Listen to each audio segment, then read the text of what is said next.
Hello दोस्तों, आप देख रहे हैं जीबी फार्माटेक। आज की वीडियो आप लोगों के लिए बहुत ही महत्वपूर्ण होने वाली है, क्योंकि इस वीडियो में हम लोग सॉल्व करेंगे 2021-22 के 10 नंबर में पूछे जाने वाले सेक्शन बी के सारे क्वेश्चन जो कि आपके प्रीवियस ईयर 2021-22 में 10 नंबर पूछे गए थे। ठीक है, इन तीनों क्वेश्चन को हम लोग इस वीडियो में सॉल्व करेंगे। बहुत ही इंपॉर्टेंट वीडियो होने वाली है आप लोगों के लिए, पूरा वीडियो जरूर देखिएगा। तो अपनी तैयारी जारी रखिए। चलिए शुरू करते हैं बिना देरी किए। पहला क्वेश्चन है, refine the term impurity and discuss about the various sources of impurities in the pharmaceutical substances.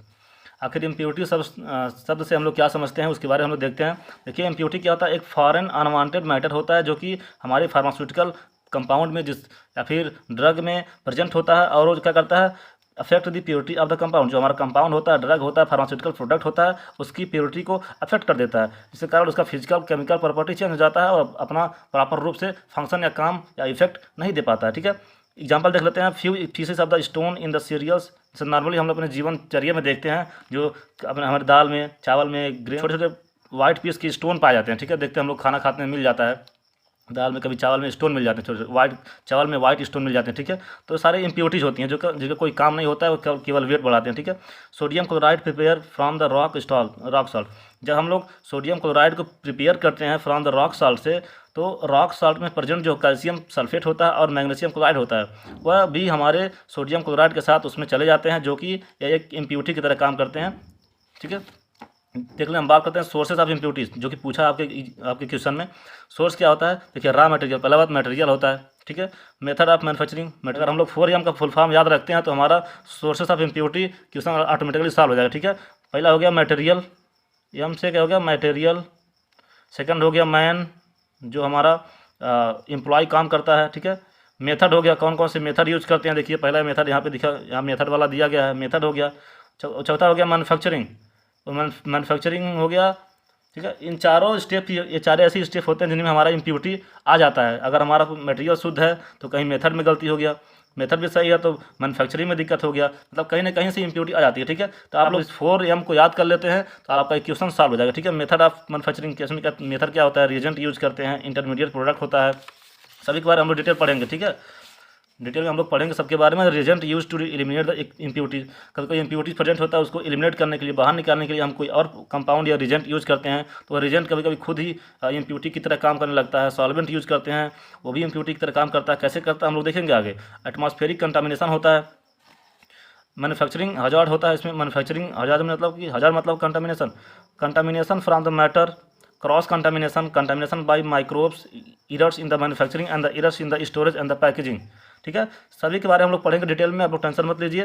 पहले इसको क्लासीफाई कर लें हम लोग। ठीक है, instability of the products, chemical instability, physical instability and the reaction with the container temperature. इस raw material क्या होता है? देखिए, रॉ मटेरियल जो हम लोग यूज करते हैं, स्टार्टिंग मटेरियल होता है, जिसका यूज करके हम लोग प्रोडक्ट बनाते हैं, और नेचुरली प्राप्त करते हैं, फिर सिंथेसिस मतलब बना करके प्राप्त करते हैं। ठीक है, तो जब केमिकल मेथड से प्रोवाइड करते हैं तो अभी इम्प्योरिटी कंटेन कर सकता है। ठीक, कंटामिनेट द फाइनल प्रोडक्ट, मतलब हमारा रॉ मटेरियल होता है, उसमें जो इम्प्योरिटीज होती है, ठीक है, वह ड्यूरिंग द मैन्युफैक्चरिंग प्रोसेस क्या करता है?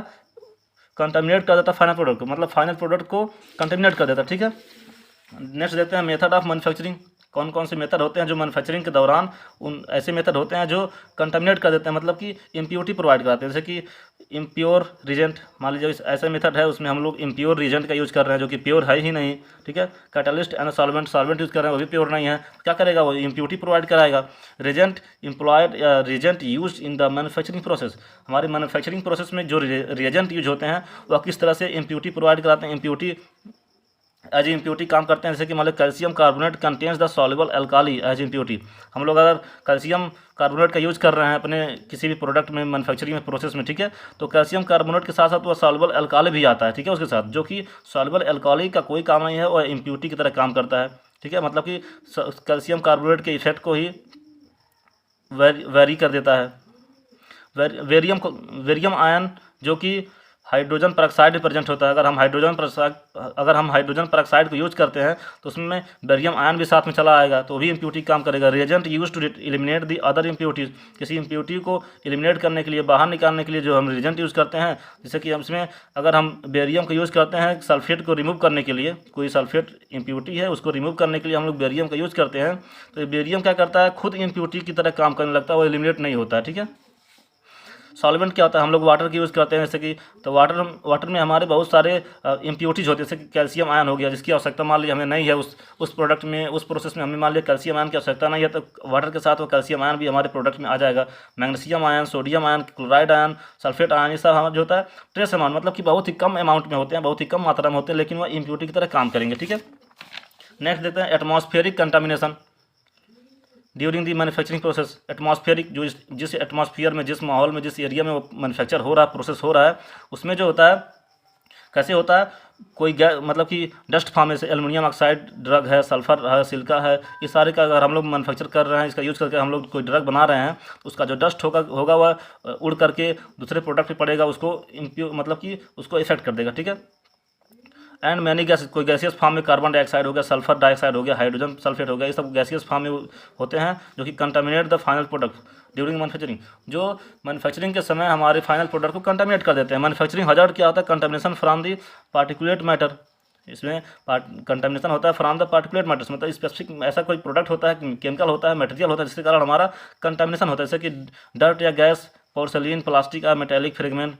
Cross contamination of the product, कोई प्रोडक्ट मान लीजिए, क्रॉस कंटामिनेशन कब होता है, क्रॉस कंटामिनेशन कब होता है, same time and same place, जब कोई दो या दो से अधिक प्रोडक्ट को किसी एक ही एरिया, मान लीजिए एक रूम है, एक ही रूम में एक इस तरफ जो होता है, हम किसी और टेबलेट बना रहे हैं, पैरासीटामॉल का, इधर बना रहे हैं किसी और चीज़ का। ठीक है, दो चीज़ का अगर हम दो दवा, अगर एक तरफ हम पैरासीटामॉल बना रहे हैं, एक तरफ निमेसुलाइड बना रहे हैं, कोई भी दवा दो, मतलब एक ही रूम में बना रहे हैं, तो मिक्सिंग के समय, पंक्चरिंग के समय इसका डस्ट उड़ करके इसके प्रोडक्ट के साथ मिल जाएगा, इसका डस्ट इसके मिल जाएगा, तो मतलब दोनों क्रॉस कंटामिनेट हो जाएंगे। ठीक है, एयरबॉर्न के द्वारा। कंटामिनेशन बाय द माइक्रोब्स, जिसकी कि हम लोग लिक्विड यूज़ करते हैं, लिक्विड यूज फॉर्म में, सिरप बनाने के लिए, सस्पेंशन बनाने के लिए। ठीक है, तो उसमें माइक्रोब्स जो होता है जनरेट हो जाते हैं, जो कि क्रॉस कंटामिनेशन करते हैं। ठीक है, देख लेते हैं, इतने सारे हो गए। ठीक,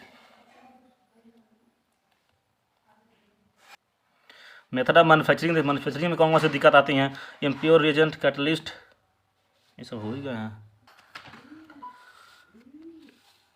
उसी तरह आप जो प्रोडक्ट मान लीजिए कि हमारा मैन्युफैक्चर हो गया, उसमें कोई दिक्कत नहीं है, मेथड में कोई दिक्कत नहीं आया, मैन्युफैक्चरिंग में कोई दिक्कत नहीं आया, तो हमारा जो इंस्टेबिलिटी है प्रोडक्ट है, मतलब कि प्रोडक्ट बन गया, उसको स्टेबल कर, मतलब कि स्टॉक में रखते हैं ना सप्लाई करने के लिए, तो सप्लाई करने के लिए कस्टमर तक पहुंचने से पहले बहुत कई जगह मतलब स्टोर होता है। ठीक है, स्टोर के समय कौन कौन सी दिक्कतें आ जाती हैं, जैसे केमिकल इंस्टेबिलिटी होता है, केमिकल रिएक्शन हो जाते हैं बहुत सारे प्रोडक्ट का, फिजिकल इंस्टेबिलिटी, कलर चेंज हो जाता है, साइज शेप चेंज हो जाता है, रिएक्शन विद द कंटेनर, जिस कंटेनर में रखते हैं, जिस बोतल में रखते हैं, वो बोतल ही, उस बोतल से ही वो रिएक्शन कर जाएगा। ठीक है, टेम्परेचर भी डिपेंड करता है, कभी टेम्परेचर ज़्यादा रहता है तो हमारा जो होता है सोल्यूशन का प्रॉपर्टी चेंज हो जाता है, उसका इफेक्ट चेंज हो जाता है। ठीक है, देखते हैं next question, discuss in detail about the arsenic limit test along with the apparatus used in the arsenic limit test. देखिए बहुत ही इंपॉर्टेंट क्वेश्चन था, 10 नंबर में पूछता है। अरे दोस्तों, लिखने का समय हमको नहीं मिल पाया, इसलिए आपको हम बुक से समझा दे रहे हैं, आप टेंशन मत लीजिए, आपको समझा देंगे, अच्छे तरह से आप समझ जाएंगे। ठीक है, देखिए अगर लिमिट टेस्ट ऑफ आर्सेनिक हम लोग पढ़ते हैं, तो आर्सेनिक लिमिट टेस्ट में अगर हम लोग कोई भी लिमिट टेस्ट करते हैं, तो उसमें सबसे पहले रिक्वायरमेंट होता है कौन कौन से अपरेटस, कौन कौन से केमिकल लेना है। ठीक है, तो उसमें हम पहले लिखेंगे रिक्वायरमेंट, उसमें गटजेट, देखिए GUTZEITS, गटजेट टेस्ट अपरेटस, जिसे आर्सेनिक अपरेटस कहते हैं, जिसमें हम लोग रिएक्शन परफॉर्म करते हैं। देखिए इसमें कोई ब्यूरेट और कोनिकल फ्लास्क का यूज नहीं होता है, इसलिए इसको पूछा जाता है, कुछ अलग होता है सबसे। ठीक है, इसमें आर्सेनिक अपरेटस का यूज होता है, जो कि उसका शेप, साइज सब कुछ चेंज होता है, अलग होता है। ठीक है, बीकर लेते हैं, measuring cylinder, pipette, arsenic standard solution, stannated hydrochloric acid, potassium iodide, granulated zinc या फिर जिंक डस्ट लेते हैं, लेड एसीटेट, कॉटन और मर्क्यूरी क्लोराइड पेपर, जो कि बहुत ही महत्वपूर्ण है। देखिए आप लोग सभी का नाम इस तरह से रिक्वायरमेंट याद कर लीजिएगा, लिख लीजिएगा, जो इसमें सबसे अहम भूमिका निभाने वाला अगर कोई पार्ट है तो मर्क्यूरी क्लोराइड पेपर है, इसको कभी मत भूलिएगा। ठीक है, प्रिंसिपल देख लेते हैं कैसे काम करता है। ठीक है, जैसे कि हम लोग जानते हैं उसका ऑपरेटस इस तरह से होता है, इस तरह से। ठीक है, सिंपल एक सिंगल ऑपरेटस होता है, उसी में हम लोग सारा अपना जो होता है प्रोसेस या फिर टेस्ट जो होता है परफॉर्म करते हैं, एक ही ऑपरेटस में हम लोग परफॉर्म कर देते हैं। ठीक है, देख समझ लेते हैं। The limit test of for arsenic is based on the reduction of the arsenic in the arsenious state to the arsine gas. इसमें आर्सेनिक का यूज करते हैं, जो कि आर्सेनियस स्टेट में, आर्सेनिक जो होता है हमारा कन्वर्ट होता है आर्सेनियस में, आर्सेनियस जो फिर कन्वर्ट होता है आर्सेन गैस में, किसके प्रेजेंस में, जिंक एंड हाइड्रोक्लोरिक एसिड के प्रेजेंस में। ठीक है, आर्सेन गैस का देखिए फार्मूला होता है AsH3। ठीक है, अब देखिए आप लोग पहले बता दे रहे हैं, फिर आपको बताएंगे, हम अच्छे से समझा के बताएंगे, आप समझ जाएंगे। पहले आप लोगों को ऊपर ऊपर बता देते हैं क्या क्या होता है, फिर आपको स्ट्रक्चर बना करके समझाएंगे आप लोगों को। आप लोग टेंशन मत लीजिए, समझा देंगे सब कुछ, ठीक है। देखिए the arsenic gas stand the mercuric chloride paper yellow. जो आर्सेनिक गैस होता है फिर ऊपर जाता है। देखिए यहाँ दिखा दे रहे हैं आपको। सपोज दैट ये स्ट्रक्चर है, इसी में हम लोग परफॉर्म करते हैं आर्सेनिक लिमिट टेस्ट, ठीक है। इसमें कोई भी ब्यूरेट या फिर कोनिकल फ्लास्क की आवश्यकता नहीं होती है, केवल एक स्ट्रक्चर है, इसे कहते हैं गडजेट UTZEIT गडजेट अपरेटस, ठीक है। अब देखिए क्या होता है इसमें, arsine gas react with the mercuric chloride paper to produce yellow stand.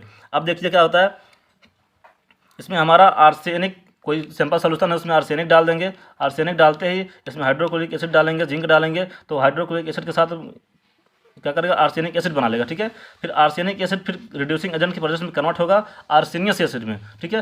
फिर आर्सेनियस एसिड जो होता है वह फिर कन्वर्ट होगा किसमें, जब इसमें हाइड्रोजन आयन मतलब किसी में हाइड्रोजन गैस बनता है, ठीक है। हाइड्रोजन गैस बनेगा, इसके कंटेक्ट में जब आएगा वो, इसमें हाइड्रोजन गैस बन गया, उसके कंटेक्ट में आ गया हमारा आर्सेनियस एसिड। वह आर्सेनियस एसिड जो होता है फिर कन्वर्ट होता है आर्सेन गैस में। आर्सेन चूँकि गैस है तो गैस ऊपर की ओर धीरे धीरे ऊपर की ओर उड़ेगा, ठीक है। सॉल्यूशन में थोड़ा रहेगा नहीं, ऊपर को जाएगा तो ऊपर यहाँ पे एक होल है, ऊपर जाने का रास्ता नहीं है, ठीक है। एक यहाँ पे रॉड, यहाँ पे जो कॉलम है इसमें एक होल है, इसके थ्रू ऊपर जाएगा तो यहाँ से यहाँ पे होता है मर्क्यूरी क्लोराइड पेपर। इस पेपर में जैसे ही इस पेपर के कंटेक्ट में आएगा या गैस आर्सेन गैस, उस पेपर को येलो कलर में स्टैन कर देगा, मतलब कि येलो कलर उसे प्रोड्यूस कर देगा। जितनी मात्रा में उसमें इम्प्योरिटीज प्रेजेंट होगी उतनी ही मात्रा में उतनी ही ज़्यादा डार्क इस पर स्टैन करेगा, ठीक है। इस तरह से काम करता है। आगे इसके प्रोसीजर को बताएंगे, फिर आप अच्छे तरह से समझ जाएंगे, ठीक है। चलिए बताते हैं कैसे होता है। The depth of the yellow colour stain depending upon the amount of arsenic present in the sample. जितने अमाउंट में हमारा आर्सेनिक प्रेजेंट रहेगा उतने ही अमाउंट में, उतनी ही ज़्यादा डेप्थ में, उतना ही ज़्यादा येलो कलर का स्टेन उससे प्रोड्यूस होगा, ठीक है। रिएक्शन को देख लेते हैं। देखिए आर्सेनिक है, AS3- आर्सेनिक कन्वर्ट होता है आर्सेनिक एसिड में, क्योंकि जब उसमें हम लोग हाइड्रोक्लोरिक एसिड मिक्स करते हैं आर्सेनिक एसिड में कन्वर्ट होता है।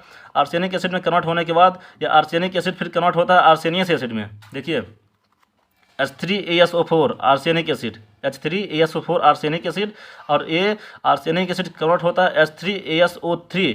देखिए यहाँ O4 है, O3 है, एक ऑक्सीजन का रिमूवल होता है, आर्सेनियस एसिड बन जाता है, ठीक है। और ये आर्सेनियस एसिड जो होता है, जिससे ही उसमें जनरेटेड हमारा हाइड्रोजन गैस, उस हाइड्रोजन गैस के कांटेक्ट में आता है, ये आर्सेनियस एसिड कन्वर्ट होता है आर्सेन गैस में, AsH3। देखिए इसी को हम लोग को लिखना मेन हमारा यही है, आर्सेन गैस, ठीक है।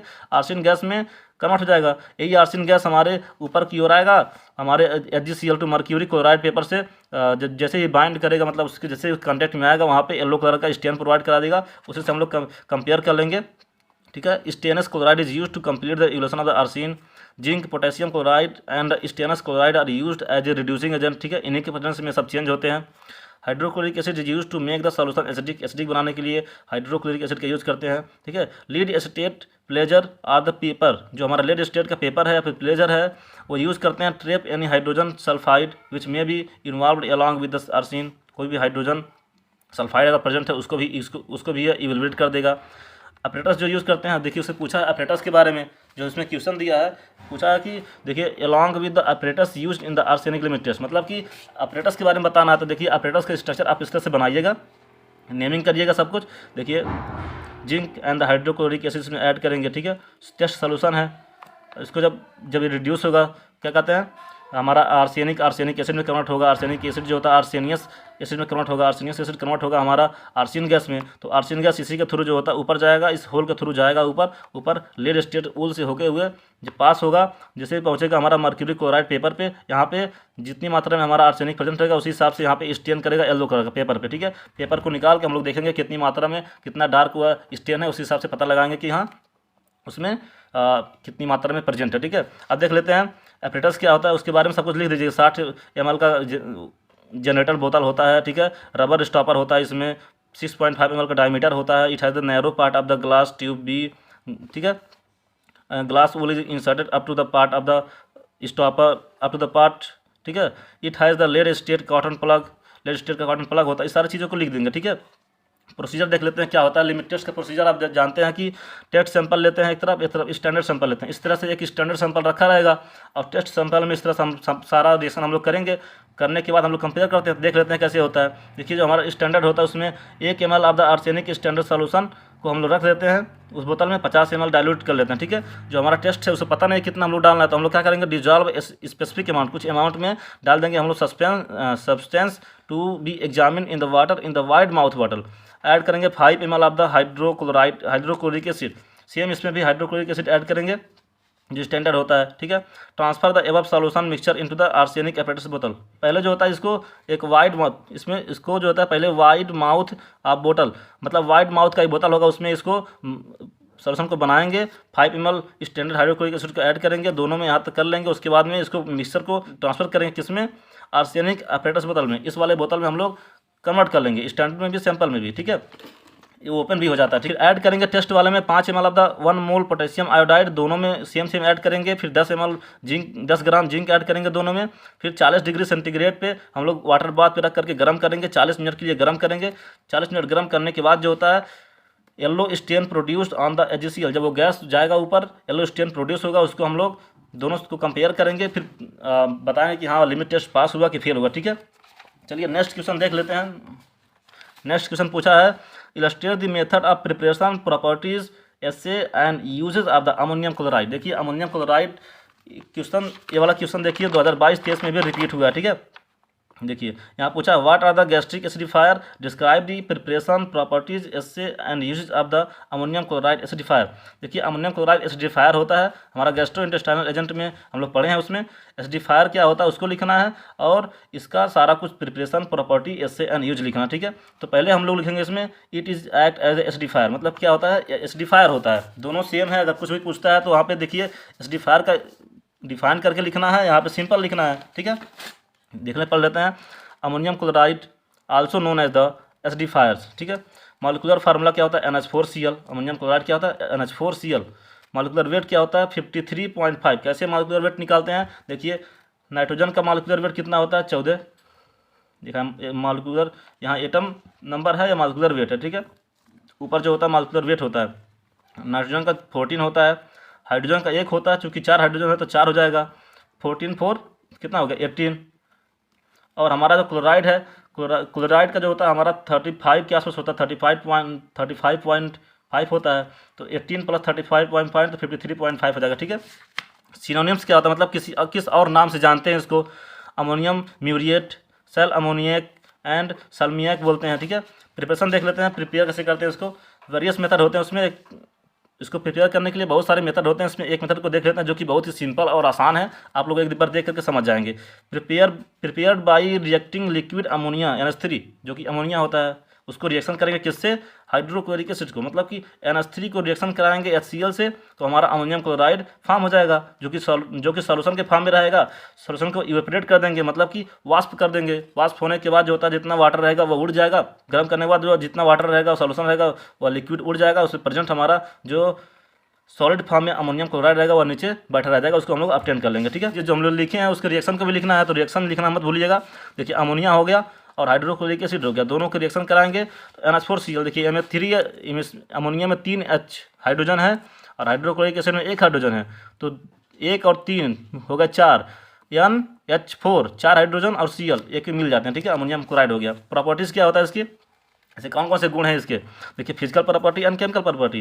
फिजिकल में क्या होता है, कलरलेस होता है, इसमें कोई कलर नहीं होता है, वाइट होता है, फाइन बहुत ही महीन पाउडर होता है, कोरस क्रिस्टलाइन पाउडर होता है। It is a cooling effect देता है। सैलाइन इन टेस्ट, मतलब नमक की तरह टेस्ट होता है, सैलाइन की तरह। हाइग्रोस्कोपिक की नेचर, मतलब हाइग्रोस्कोपी मतलब क्या जानते हैं, मतलब कि ऐसी प्रॉपर्टी ऐसी होती है, अगर इस पाउडर को हम लोग बाहर रख दे, छोड़ दें, तो अगर एयर के कंटेक्ट में आएगा तो एयर में प्रेजेंट जो मॉइस्चर होता है, वाटर होता है, उसको एब्जॉर्ब कर लेगा और गीला हो जाएगा, ठीक है। It is freely soluble in the water and glycerine, water और ग्लिसरीन में आसानी से सॉल्वेबल, मतलब कि डिजॉल्व हो जाएगा, ठीक है। केमिकल प्रॉपर्टी क्या होता है, the vapour ammonia chloride is always in equilibrium with the ammonia and hydrochloric acid, मतलब कि जिससे हम लोग बनाए हैं अभी को, अमोनिया और हाइड्रोक्लोरिक एसिड से हम लोग अमोनियम क्लोराइड बनाए हैं, तो ये जो होता है उसके इक्विलिब्रियम होता है। अमोनियम क्लोराइड जो होता है अमोनिया और हाइड्रोक्लोरिक एसिड के इक्विलिब्रियम होता है। इक्विलिब्रियम मतलब क्या होता है, इक्विलिब्रियम मतलब क्या होता है, मतलब कि अमोनियम क्लोराइड अमोनिया और हाइड्रोक्लोरिक एसिड में कन्वर्ट होता है, फिर जो होता है दोनों रिएक्शन कर करके फिर से अमोनियम क्लोराइड बनाते हैं, मतलब कि ये प्रोसेस चलता रहता है, कभी अमोनियम क्लोराइड रहेगा, कभी अमोनिया और हाइड्रोक्लोरिक एसिड रहेगा, मतलब कन्वर्ट होते रहते हैं, इसे कहते हैं equilibrium. On reaction with the water it form the ammonium hydroxide. अगर वो रिएक्शन वाटर से कराते हैं अमोनियम क्लोराइड को तो अमोनियम हाइड्रोक्साइड बना देता है। देखिए इसका जो H2O का OH ग्रुप जो होता है NH4 मतलब अमोनियम क्लोराइड का क्लोराइड निकलेगा और यहाँ पे OH ग्रुप आके लग जाएगा। देखिए NH4 यहाँ Cl निकलेगा, यहाँ से OH आएगा, लग जाएगा OH, अमोनियम हाइड्रोक्साइड हो गया। ठीक है, अब हम लोग देख लेते हैं उसका एसे क्या है। Assay of the ammonium chloride is based on the acid based titration method. इससे क्या एसिड बेस्ड टाइटेशन बेस पे होता है। देखिए अब ऑपरेटर्स बनाइएगा इस तरह से आप लोग।